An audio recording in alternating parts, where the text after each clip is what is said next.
So I'm going to talk about climate change and food and farming. And food and farming have two really interesting, I think exciting, but I'm a bit of a nerd about it, aspects when it comes to climate change.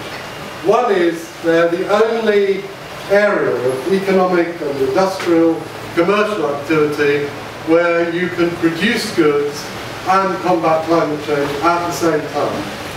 And the second thing about them, with all campaigns with food, like if you don't want GM, all sorts of other things, or avoid pesticides, unlike most other areas of campaigning, each of you has a vote, a personal vote, 3 times a day, because you decide what you're going to eat, breakfast, lunch and dinner. It's why environmentalists and organic farmers and others won the campaign against GM. It wasn't up to government. Bush and Blair were deeply in love with each other and with GM as well as the Iraq War.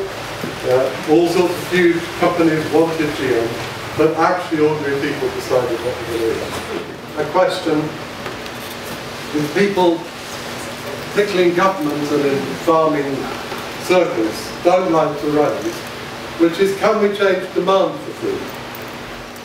In food and farming, if you say you're going to have to eat something differently, everyone says, ooh, nanny state, and can't say that, can't tell people what to eat, not possible, nobody's going to change their diet, everybody's going to want more and more beef burgers, more and more fried chips and so on.